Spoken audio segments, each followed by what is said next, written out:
Hello, good morning everyone. Let's start our section with India's population policies. The population, as we know, India is the second largest populated country in the world. So, India had taken different population policies in different times. Let's explain it one by one. India's population policy.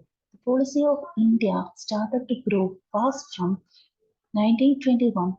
By the 1960s, when population of India had reached to the maximum point, had approached a stage of overpopulation or overpopulation explosion. There's a high density, is still largely rural and sex composition favoring the males. Currently, it has an age composition that is likely to rise the proportion of the working population, reduce dependency, and even generate a demographic dividend. At the same time, the elderly in India are also growing. Life expectancy and the literacy in India are improving, but not yet satisfactory. India was the first country to take up family planning right in the 1950s itself. As we said, 1921 onwards, the population of India is fast growing. And in the 1950s itself, the government of India had taken steps or implemented the first population policy in India, that is the family planning. That was the first country in the world to introduce the family planning. From the last 70s, from the late 1970s, India's population policy has become more oriented towards family welfare. In 1915s, it's concentrated on the family planning. Later, from the late 70s, 1970s, India is concentrating more on the family welfare than family planning. India's strategy had shifted to family welfare. So, Indian government have taken three different policies, population policies in different time periods. The first policy is the introduction of family planning in 1950s. And the second one is the emergence of family welfare. And the third policy is the policy towards elderly population in India. These are the three major population policies taken by the Indian government in different time periods after Indian independence. So let's see all these policies one by one. The first one is the introduction of the family planning. That's why the very first population policy taken by the independent India. In 1952, the India became the first country in the world to have an official family planning program. The first five-year plan is from 1951 to 56, called for family limitation and population control. So from the first five-year plan itself, family planning is a program or the policy implemented by the Indian government. The first five-year plan from 1951 to 56 called for the family limitation and the population control. The third plan from 1961 to 66 recognized the importance of family planning in economic development and formed a separate Department of Family Planning was created in 1966 under the Ministry of Health.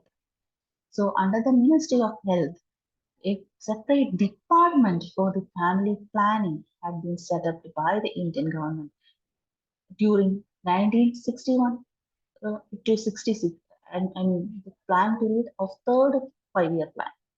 The fourth and fifth plan continue to stress on the population control and it spreads the awareness to people the importance to control the population and how to limit the population by implementing family planning methods. The population policy of 1976 declared the wait for education and economic development to bring about a drop in the fertility is not a practical solution. Till then, Indian government tried to educate the people and it hoped that the educational and economic development will help in bringing down the fertility rate in India. And in 1976, India government decided that the waiting for it is not at all a practical solution. During the emergency of 1975 to 77, there were reports of forced sterilization and consequent public resentment, which contributed to a change in the political power at the center. So, the emergence of family welfare. The second policy is the emergence of the family welfare. The first policy, as we discussed, the introduction of family planning, how the family planning is introduced in India from the first 5 year plan onwards, and how it is continued till the fourth and fifth 5 year plans. And during the emergency, the impact of this family plan. And then the emergence of family welfare. This is what the second population policy introduced by the government of India during this is what the second policy introduced by the government of India in 1977 made family planning completely voluntary. Till then, till the fourth and fifth plans, it is a compulsory. From 77 onwards, it is voluntary and renamed the Department of Family Planning as the Department of Family Welfare. Now it's the Department of Family Welfare. In 1978, China began its one child policy. From 1980s, the sixth and seventh plans, family planning became less significant as a program. The Government of India introduced the targeted free approach in 1996. The Reproductivity and Child Health Program 1997, the Community Needs Assessment Approach 1998, and the National Population Policy 2000, and finally in 2006 the National Population Policies. All these stressed on the family welfare, not the family planning. And the Indian government is not targeting a particular restriction on its population growth. And that's why we have the maximum working population comparing to any other states in the world. And the third program is the before that one, the main points of National Population Policy 2006 were as follows. Repressed unmet needs for the basic reproductive and child health service support and infrastructure. Then make school education up to age 14 year compulsory and reduce the dropouts at primary and secondary school levels below 20% for both boys and girls. Then reduce infant mortality rate below 30% per thousand live births. Then reduce maternal mortality ratio to below 100 per thousand live births.